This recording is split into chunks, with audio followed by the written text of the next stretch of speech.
ಓಂ ಶಾಂತಿ. ತಾರೀಕು 28/1/2025 ಪ್ರಾತಃ ಮುರಳಿ. ಮಧುರ ಮಕ್ಕಳೇ, pass with honour ಆಗಬೇಕೆಂದರೆ ಶ್ರೀಮತದಂತೆ ನಡೆಯುತ್ತಾ ಇರಿ. ಕುಸಂಗ ಮತ್ತು ಮಾಯೆಯ ಬಿರುಗಾಳಿಯಿಂದ ತನ್ನನ್ನು ರಕ್ಷಣೆ ಮಾಡಿಕೊಳ್ಳಿ. ಪ್ರಶ್ನೆ: ತಂದೆಯು ಮಕ್ಕಳ ಯಾವ ಸೇವೆಯನ್ನು ಮಾಡಿದ್ದಾರೆ ಅದು ಮಕ್ಕಳು ಸಹ ಮಾಡಬೇಕಾಗುತ್ತದೆ. ಉತ್ತರ: ತಂದೆಯು ಮುದ್ದಾದ ಮಕ್ಕಳೇ ಎಂದು ಹೇಳಿ ವಜ್ರ ಸಮಾನರನ್ನಾಗಿ ಮಾಡುವಂತಹ ಸೇವೆಯನ್ನು ಮಾಡುತ್ತಾರೆ. ಹಾಗೆಯೇ ನಾವು ಮಕ್ಕಳಿಗೂ ಸಹ ತಮ್ಮ ಮಧುರ ಸಹೋದರರನ್ನು ವಜ್ರ ಸಮಾನರನ್ನಾಗಿ ಮಾಡಬೇಕು. ಇದರಲ್ಲಿ ಯಾವುದೇ ತೊಂದರೆಯ ಮಾತಿಲ್ಲ. ಕೇವಲ ಒಬ್ಬ ತಂದೆಯನ್ನು ನೆನಪು ಮಾಡಿದ್ದೇ ಆದರೆ ವಜ್ರ ಸಮಾನರಾಗುತ್ತೀರೆಂದು ಹೇಳಬೇಕು. ಪ್ರಶ್ನೆ: ತಂದೆಯು ಯಾವ ಆದೇಶವನ್ನು ತನ್ನ ಮಕ್ಕಳಿಗೆ ಕೊಟ್ಟಿದ್ದಾರೆ? ಉತ್ತರ: ಮಕ್ಕಳೇ, ನೀವು ಸತ್ಯ ಸಂಪಾದನೆಯನ್ನು ಮಾಡಿಕೊಳ್ಳಿ ಮತ್ತು ಮಾಡಿಸಿರಿ. ನಿಮಗೆ ಯಾರಿಂದಲೂ ಸಹ ಸಾಲ ತೆಗೆದುಕೊಳ್ಳಲು ಅನುಮತಿ ಇಲ್ಲ. ಗೀತೆ: ಈ ಪಾಪದ ಪ್ರಪಂಚದಿಂದ. ಓಂ ಶಾಂತಿ. ಹೊಸ ಪ್ರಪಂಚದಲ್ಲಿ ಹೋಗುವಂತಹ ಮಧುರಾತಿ ಮಧುರ ಆತ್ಮೀಯ ಮಕ್ಕಳ ಪ್ರತಿ ತಂದೆಯು ಬೆಳಗಿನ ವಂದನೆಗಳನ್ನು ಮಾಡುತ್ತಿದ್ದಾರೆ. ಆತ್ಮೀಯ ಮಕ್ಕಳು ನಂಬರ್ವಾರ್ ಪುರುಷಾರ್ಥದ ಅನುಸಾರ ತಿಳಿದುಕೊಂಡಿದ್ದಾರೆ. ನಾವು ಈ ಪ್ರಪಂಚದಿಂದ ದೂರ ಹೋಗುತ್ತಿದ್ದೇವೆ. ಎಲ್ಲಿಗೆ? ತಮ್ಮ ಮಧುರ ಶಾಂತಿಯ ಮನೆಗೆ. ಶಾಂತಿ ಧಾಮವೇ ದೂರವಿದೆ. ಎಲ್ಲಿಂದ ನಾವು ಆತ್ಮರು ಬರುತ್ತೇವೆ ಅದು ಮೂಲವತನವಾಗಿದೆ. ಇದು ಸ್ಥೂಲವತನವಾಗಿದೆ. ಅದು ನಾವಿರುವ ಆತ್ಮಗಳ ಮನೆಯಾಗಿದೆ. ಆ ಮನೆಯಲ್ಲಿ ತಂದೆಯ ವಿನಃ ಮತ್ಯಾರೂ ಕರೆದುಕೊಂಡು ಹೋಗಲು ಸಾಧ್ಯವಿಲ್ಲ. ನೀವು ಎಲ್ಲಾ ಬ್ರಾಹ್ಮಣ ಬ್ರಾಹ್ಮಣಿಯರು ಆತ್ಮೀಯ ಸೇವೆಯನ್ನು ಮಾಡುತ್ತಿದ್ದೀರಿ. ಯಾರು ಕಲಿಸಿದರು? ದೂರದಲ್ಲಿ ಕರೆದುಕೊಂಡು ಹೋಗುವ ತಂದೆ. ಎಷ್ಟು ದೂರ ಕರೆದುಕೊಂಡು ಹೋಗುತ್ತಾರೆ? ಎಣಿಸಲಾರದಷ್ಟು. ಒಬ್ಬ ಮಾರ್ಗದರ್ಶಕನ ಮಕ್ಕಳು ನೀವು ಸಹ ಮಾರ್ಗದರ್ಶಕರಾಗಿದ್ದೀರಿ. ನಿಮ್ಮ ಹೆಸರೇ ಪಾಂಡವ ಸೇನೆಯಾಗಿದೆ. ನೀವು ಮಕ್ಕಳು ಪ್ರತಿಯೊಬ್ಬರನ್ನು ದೂರ ಕರೆದುಕೊಂಡು ಹೋಗಲು ಯುಕ್ತಿಯನ್ನು ತಿಳಿಸುತ್ತೀರಿ. ಮನ್ಮನಾಭವ. ತಂದೆಯನ್ನು ನೆನಪು ಮಾಡಿ. ತಂದೆ ಈ ಪ್ರಪಂಚದಿಂದ ಎಲ್ಲಾದರೂ ದೂರ ಕರೆದುಕೊಂಡು ಹೋಗಿ ಎಂದು ಹೇಳುತ್ತಾರೆ. ಹೊಸ ಪ್ರಪಂಚದಲ್ಲಾದರೂ ಈ ರೀತಿ ಹೇಳುವುದಿಲ್ಲ. ಇದು ರಾವಣ ರಾಜ್ಯ. ಇದರಿಂದ ದೂರ ಕರೆದುಕೊಂಡು ಹೋಗಿ, ಇಲ್ಲಿ ಶಾಂತಿ ಇಲ್ಲ ಎಂದು ಹೇಳುತ್ತಾರೆ. ಇದರ ಹೆಸರೇ ದುಃಖಧಾಮವಾಗಿದೆ. ಈಗ ತಂದೆಯು ತಮಗೆ ಯಾವುದೇ ಮೋಸ ಮಾಡುವುದಿಲ್ಲ. ಭಕ್ತಿ ಮಾರ್ಗದಲ್ಲಿ ತಂದೆಯನ್ನು ಹುಡುಕಲು ನೀವು ಎಷ್ಟೊಂದು ಪೆಟ್ಟು ತಿನ್ನುತ್ತೀರಿ. ನಾನು ಗುಪ್ತವಾಗಿದ್ದೇನೆ ಎಂದು ತಂದೆಯು ತಾವೇ ಹೇಳುತ್ತಾರೆ. ಈ ಕಣ್ಣಿನಿಂದ ಯಾರು ನನ್ನನ್ನು ನೋಡಲು ಸಾಧ್ಯವಿಲ್ಲ. ಕೃಷ್ಣನ ಮಂದಿರದಲ್ಲಿ ತಲೆಬಾಗಲು ಪಾದವನ್ನಿಡುತ್ತಾರೆ. ನೀವು ನಮಸ್ಕರಿಸಲು ನನಗಾದರೂ ಪಾದಗಳೇ ಇಲ್ಲ. ನಿಮ್ಮನ್ನು ಮುದ್ದಾದಂತಹ ಮಕ್ಕಳೇ ಎಂದು ಕರೆಯುತ್ತೇನೆ.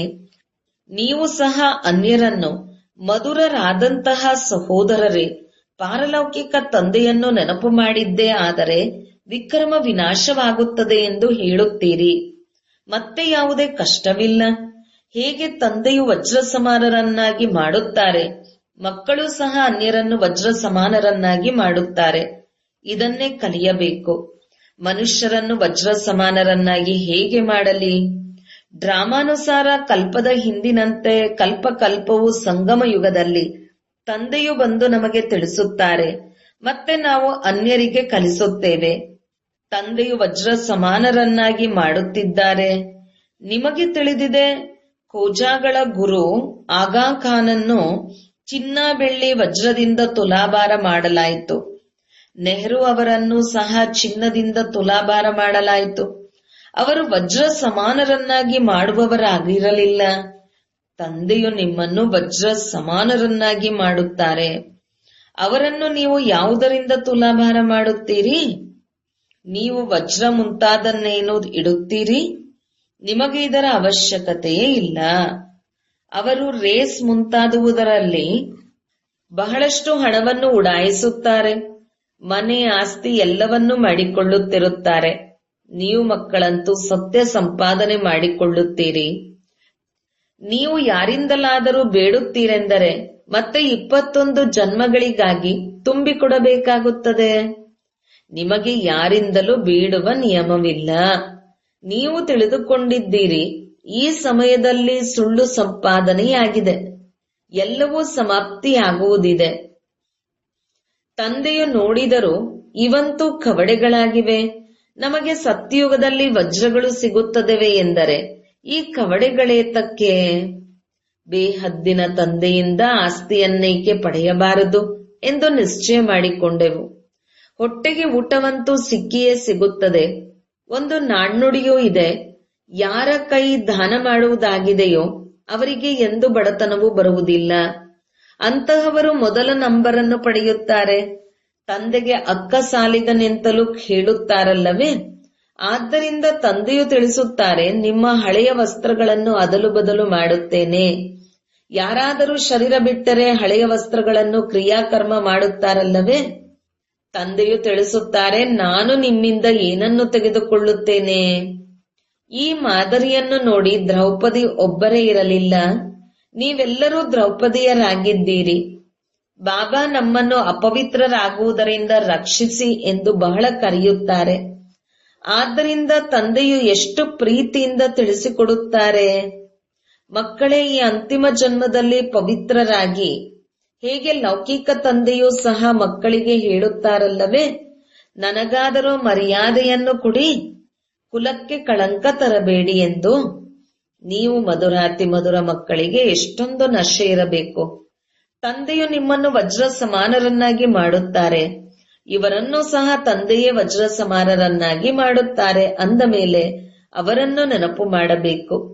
ಈ ಬ್ರಹ್ಮ ತಂದೆಯೂ ಸಹ ತಿಳಿಸುತ್ತಾರೆ, ನನ್ನನ್ನು ನೆನಪು ಮಾಡುವುದರಿಂದ ನಿಮ್ಮ ವಿಕರ್ಮಗಳು ವಿನಾಶವಾಗುವುದಿಲ್ಲ. ನಾನು ನಿಮ್ಮ ಗುರುವಲ್ಲ, ತಂದೆಯು ನನಗೆ ಕಲಿಸುತ್ತಾರೆ, ನಾನು ಮತ್ತೆ ನಿಮಗೆ ಕಲಿಸಿಕೊಡುತ್ತೇನೆ. ವಜ್ರ ಸಮಾನರಾಗಬೇಕೆಂದರೆ ತಂದೆಯನ್ನು ನೆನಪು ಮಾಡಿ. ತಂದೆಯು ತಿಳಿಸಿದ್ದಾರೆ, ಭಕ್ತಿ ಮಾರ್ಗದಲ್ಲಿ ಬಲೆ ಯಾವುದೇ ದೇವತೆಯು ಭಕ್ತಿ ಮಾಡುತ್ತಿರುತ್ತಾರೆ, ಆದರೂ ಸಹ ಬುದ್ಧಿಯು ಅಂಗಡಿ, ಉದ್ಯೋಗ, ವ್ಯವಹಾರಗಳ ಕಡೆ ಓಡುತ್ತಿರುತ್ತದೆ, ಏಕೆಂದರೆ ಅದರಿಂದ ಸಂಪಾದನೆಯಾಗುತ್ತದೆ. ತಂದೆಯು ತಮ್ಮ ಅನುಭವವನ್ನು ಸಹ ತಿಳಿಸುತ್ತಾರೆ. ಯಾವಾಗ ಬುದ್ಧಿಯು ಅಲ್ಲಿ ಇಲ್ಲಿ ಓಡಾಡುತ್ತಿತ್ತೋ ಆಗ ಈ ನೆನಪು ಏಕೆ ಬರುತ್ತದೆ ಎಂದು ತಮಗೆ ತಾವು ಏಟನ್ನು ಕೊಟ್ಟುಕೊಳ್ಳುತ್ತಿದ್ದೆನು. ಅಂದಾಗ ಈಗ ನಾವಾತ್ಮಗಳು ತಂದೆಯೊಬ್ಬನನ್ನೇ ನೆನಪು ಮಾಡಬೇಕಾಗಿದೆ. ಆದರೆ ಮಾಯೆಯು ಪದೇ ಪದೇ ಮರೆಸಿಬಿಡುತ್ತದೆ, ಪೆಟ್ಟು ಬೀಳಿಸುತ್ತದೆ. ಮಾಯೆಯು ಬುದ್ಧಿಯೋಗವನ್ನು ತುಂಡರಿಸುತ್ತದೆ. ಹೀಗೀಗೆ ತಮ್ಮೊಂದಿಗೆ ಮಾತನಾಡಿಕೊಳ್ಳಬೇಕು. ತಂದೆಯು ತಿಳಿಸುತ್ತಾರೆ, ಈಗ ತಮ್ಮ ಕಲ್ಯಾಣ ಮಾಡಿಕೊಳ್ಳುತ್ತೀರಿ ಅಂದ ಮೇಲೆ ಅನ್ಯರ ಕಲ್ಯಾಣವನ್ನು ಮಾಡಿ. ಸೇವಾ ಕೇಂದ್ರಗಳನ್ನು ತೆರೆಯಿರಿ. ಬಾಬಾ, ಇಂತಹ ಸ್ಥಳದಲ್ಲಿ ಸೇವಾ ಕೇಂದ್ರವನ್ನು ತೆರೆಯುವುದೇ ಎಂದು ಮಕ್ಕಳು ಕೇಳುತ್ತಾರೆ. ತಂದೆಯು ತಿಳಿಸುತ್ತಾರೆ, ನಾನಂತೂ ದಾತನಾಗಿದ್ದೇನೆ, ನನಗೇನು ಅವಶ್ಯಕತೆ ಇಲ್ಲ. ಈ ಮನೆ ಮೊದಲಾದವುಗಳನ್ನು ನೀವು ಮಕ್ಕಳಿಗಾಗಿಯೇ ಮಾಡುತ್ತೀರಲ್ಲವೇ?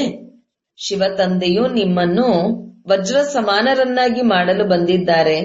ನೀವು ಏನೆಲ್ಲವನ್ನು ಮಾಡುತ್ತೀರೋ ಅದು ನಿಮ್ಮ ಕೆಲಸಕ್ಕೆ ಬರುತ್ತದೆ. ಶಿಷ್ಯರನ್ನು ಮಾಡಿಕೊಳ್ಳಲು ಇವರೇನು ಗುರುಗಳಲ್ಲ. ಈ ಮನೆಗಳನ್ನು ಮಕ್ಕಳೇ ತಾವಿರುವುದಕ್ಕಾಗಿ ಮಾಡುತ್ತೀರಿ. ಸಹಯೋಗ ಕೊಡುವವರು ಬಂದಾಗ ತಾವು ಹೋಗಿ ಹೊಸ ಮನೆಯಲ್ಲಿ ಇರಿ ಎಂದು ಖಾತರಿ ಮಾಡಲಾಗುತ್ತದೆ. ಕೆಲವರಂತೂ ಹೇಳುತ್ತಾರೆ, ನಾವು ಹೊಸ ಮನೆಯಲ್ಲೇಕೆ ಇರುವುದು, ನಮಗಂತೂ ಹಳೆಯದೇ ಇಷ್ಟವಾಗುವುದು. ಹೇಗೆ ತಾವಿರುತ್ತೀರೋ ಹಾಗೆಯೇ ನಾವು ಇರುತ್ತೇವೆ. ನಾವು ದಾತನಾಗಿದ್ದೇನೆ, ಇಷ್ಟನ್ನು ಕೊಟ್ಟಿದ್ದೇನೆ ಎಂದು ಯಾವುದೇ ಅಹಂಕಾರವಿಲ್ಲ. ಬಾಬ್ದಾದರವರೇ ಇರುವುದಿಲ್ಲವೆಂದರೆ ನಾನೇಕೆ ಇರಲಿ? ನಮ್ಮನ್ನೂ ಸಹ ತಮ್ಮ ಜೊತೆ ಇಟ್ಟುಕೊಳ್ಳಿ. ಎಷ್ಟು ತಮ್ಮ ಸಮೀಪವಿರುತ್ತೇವೆಯೋ ಅಷ್ಟು ಒಳ್ಳೆಯದು.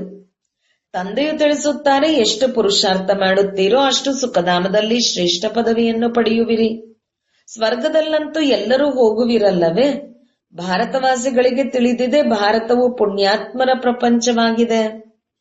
ಪಾಪದ ಹೆಸರು ಇರಲಿಲ್ಲ, ಈಗಂತೂ ಎಲ್ಲರೂ ಪಾಪಾತ್ಮರಾಗಿ ಬಿಟ್ಟಿದ್ದಾರೆ. ಇದು ರಾವಣ ರಾಜ್ಯವಾಗಿದೆ. ಸತ್ಯಯುಗದಲ್ಲಿ ರಾವಣನಿರುವುದಿಲ್ಲ. ರಾವಣ ರಾಜ್ಯವಾಗುವುದೇ ಅರ್ಧಕಲ್ಪದ ನಂತರ. ತಂದೆಯು ಇಷ್ಟು ತಿಳಿಸಿದರೂ ಸಹ ತಿಳಿದುಕೊಳ್ಳುವುದಿಲ್ಲ. ಕಲ್ಪಕಲ್ಪವು ಇದೇ ರೀತಿ ಆಗುತ್ತಾ ಬಂದಿದೆ, ಹೊಸ ಮಾತಿಲ್ಲ. ನೀವು ಪ್ರದರ್ಶನಿಗಳನ್ನು ಮಾಡುತ್ತೀರಿ, ಅದರಲ್ಲಿ ಎಷ್ಟೊಂದು ಮಂದಿ ಬರುತ್ತಾರೆ. ಪ್ರಜೆಗಳಂತೂ ಅನೇಕರು ಆಗುವರು, ಆದರೆ ವಜ್ರ ಸಮಾನ ಆಗುವುದರಲ್ಲಿ ಸಮಯ ಹಿಡಿಸುತ್ತದೆ. ಪ್ರಜೆಗಳಾದರೂ ಸಹ ಒಳ್ಳೆಯದೇ. ಈಗ ಇದು ಅಂತಿಮ ಸಮಯವಾಗಿದೆ. ಎಲ್ಲರ ಲೆಕ್ಕಾಚಾರಗಳು ಸಮಾಪ್ತಿಯಾಗುತ್ತದೆ. ಅಷ್ಟರತ್ನಗಳ ಮಾಲೆಯು ಪಾಸ್ ವಿತ್ ಹಾನರ್ ಆಗುವವರಿಗಾಗಿದೆ. ಅಷ್ಟರತ್ನಗಳೇ ನಂಬರ್ 1 ನಲ್ಲಿ ಬರುತ್ತಾರೆ. ಅವರಿಗೆ ಸ್ವಲ್ಪವೂ ಶಿಕ್ಷೆಯೂ ಸಿಗುವುದಿಲ್ಲ.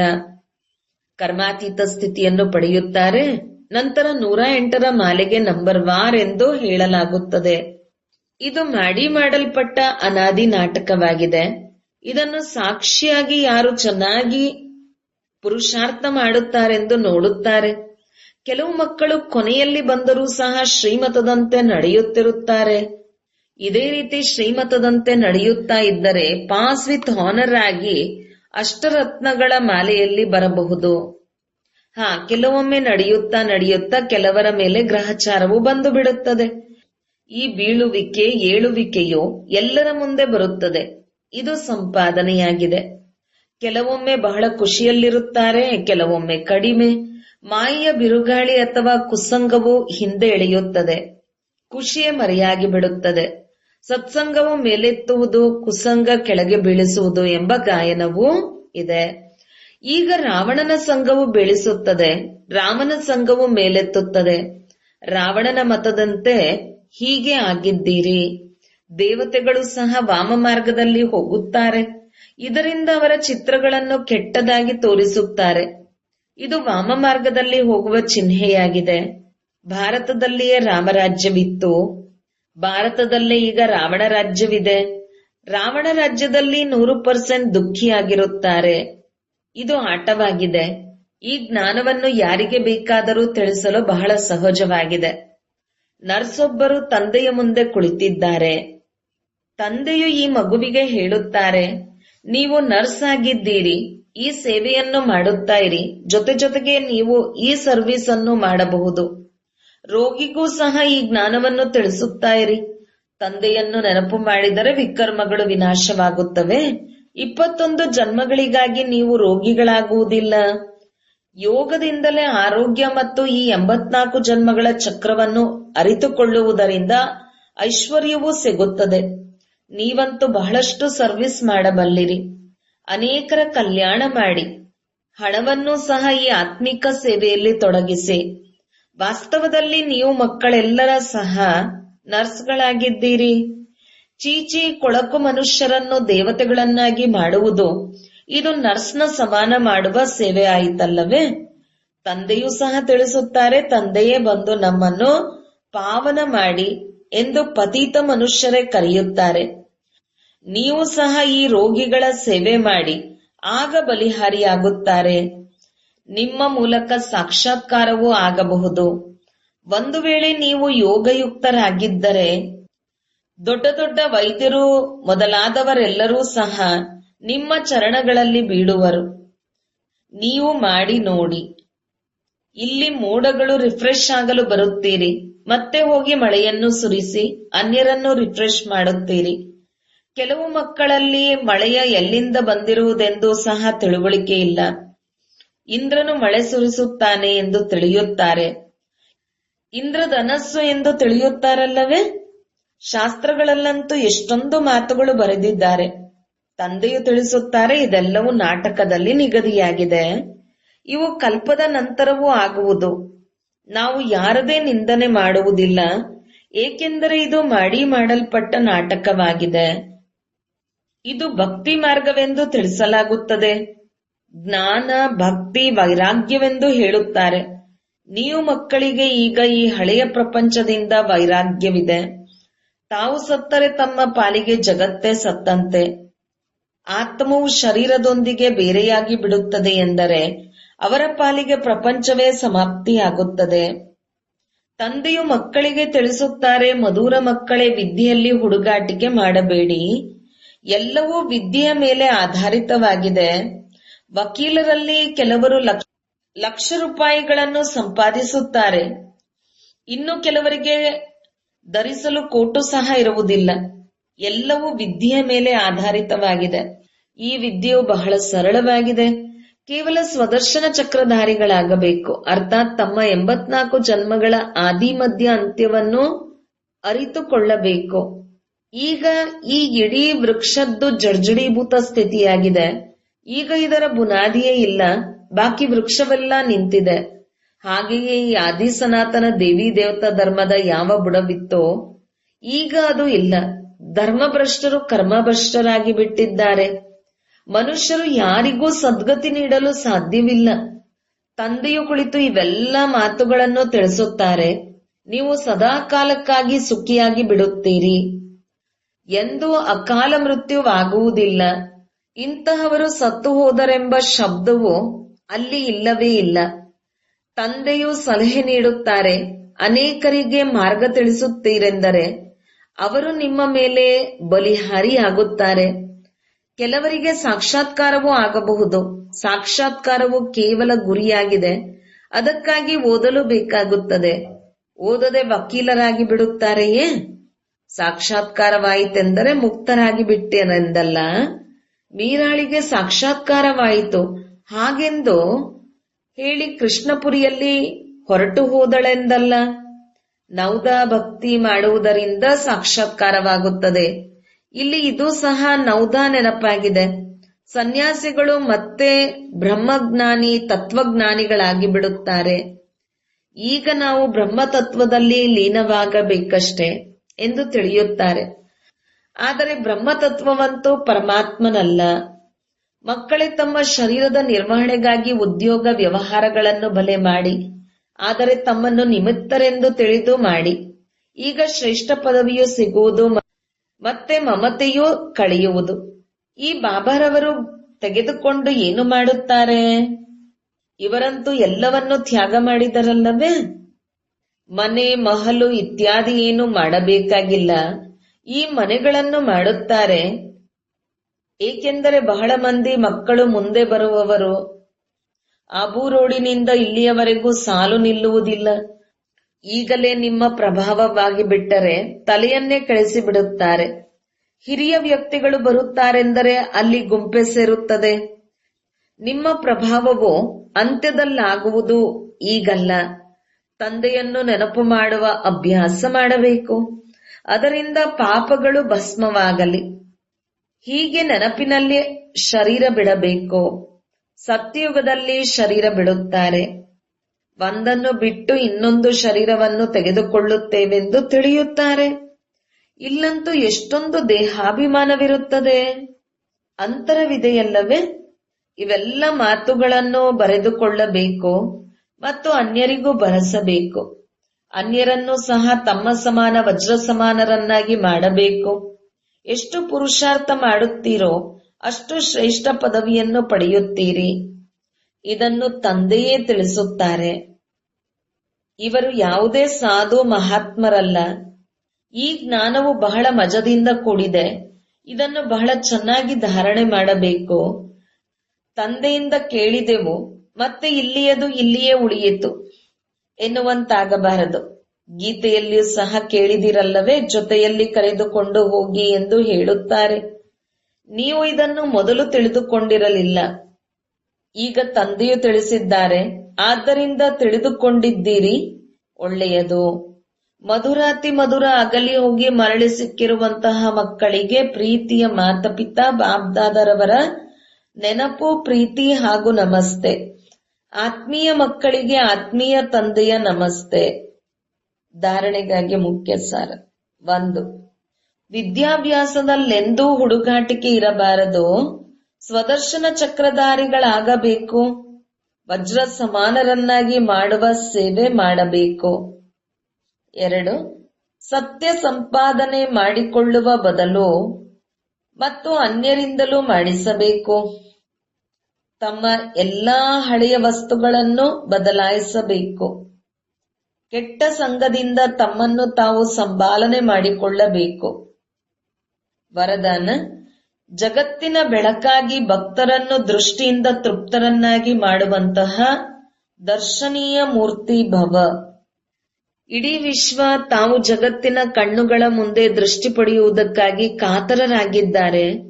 ಯಾವಾಗ ನೀವು ಜಗತ್ತಿನ ಬೆಳಕು ತಮ್ಮ ಸಂಪೂರ್ಣ ಸ್ಟೇಜ್ ವರೆಗೆ ತಲುಪಿರುವಿರಿ, ಅರ್ಥಾತ್ ಸಂಪೂರ್ಣತೆಯ ಕಣ್ಣು ತೆರೆಯುವಿರಿ, ಆಗ ಸೆಕೆಂಡಿನಲ್ಲಿ ವಿಶ್ವ ಪರಿವರ್ತನೆಯಾಗಿ ಬಿಡುವುದು. ನಂತರ ನೀವು ದರ್ಶನೀಯ ಮೂರ್ತಿ ಆತ್ಮರು ತಮ್ಮ ದೃಷ್ಟಿಯಿಂದ ಭಕ್ತ ಆತ್ಮರಿಗೆ ತೃಪ್ತಿ ಮಾಡಬಹುದು. ದೃಷ್ಟಿಯಿಂದ ತೃಪ್ತಿ ಪಡೆಯುವವರ ಸಾಲು ಬಹಳ ಉದ್ದವಾಗಿರುವುದು. ಆದ್ದರಿಂದ ಸಂಪೂರ್ಣತೆಯ ಕಡೆ ತೆರೆದಿರಲಿ. ಕಣ್ಣುಗಳನ್ನು ಅಲುಗಾಡಿಸುತ್ತಿರಬಾರದು ಮತ್ತು ಸಂಕಲ್ಪಗಳಿಂದ ಗುಟುಕ ಇರಬಾರದು. ಹಾಗೂ ತೂಕಡಿಸುವುದನ್ನು ನಿಲ್ಲಿಸಿ. ಆಗ ದರ್ಶನೀಯ ಮೂರ್ತಿಗಳಾಗಬಹುದು. ಸ್ಲೋಗನ್: ನಿರ್ಮಲ ಸ್ವಭಾವ ನಿರ್ಮಾಣತೆಯ ಗುರುತಾಗಿದೆ. ನಿರ್ಮಲರಾಗಿ ಆಗ ಸಫಲತೆ ಸಿಗುವುದು. ತಮ್ಮ ಶಕ್ತಿಶಾಲಿ ಮನಸ್ಸ ಮೂಲಕ ಸಕಾಶ್ ಕೊಡುವ ಸೇವೆ ಮಾಡಿರಿ. ಮನಸ್ಸು ಬುದ್ಧಿಯನ್ನು ಏಕಾಗ್ರ ಮಾಡುವುದಕ್ಕೆ ಮನ್ಮನಾಭವದ ಮಂತ್ರವನ್ನು ಸದಾ ಸ್ಮೃತಿಯಲ್ಲಿಟ್ಟುಕೊಳ್ಳಿ. ಮನ್ಮನಾಭವದ ಮಂತ್ರದ ಪ್ರಾಕ್ಟಿಕಲ್ ಧಾರಣೆಯಿಂದ ಮೊದಲನೇ ನಂಬರ್ ಬರಲು ಸಾಧ್ಯವಿಲ್ಲ. ಮನಸ್ಸಿನ ಏಕಾಗ್ರತೆ ಅರ್ಥಾತ್ ಒಬ್ಬರ ನೆನಪಿನಲ್ಲಿರುವುದು. ಏಕಾಗ್ರ ಆಗುವುದೇ ಏಕಾಂತವಾಗಿದೆ. ಯಾವಾಗ ಸರ್ವ ಆಕರ್ಷಣೆಗಳ ವೈಬ್ರೇಷನ್ ನಿಂದ ಅಂತರ್ಮುಖಿಯಾಗಿ ಆಗ ಮನಸ್ಸ ಮೂಲಕ ಪೂರ್ಣ ವಿಶ್ವಕ್ಕೆ ಸಕಾಶ್ ನೀಡುವ ಸೇವೆ ಮಾಡಬಹುದು. ಓಂ ಶಾಂತಿ.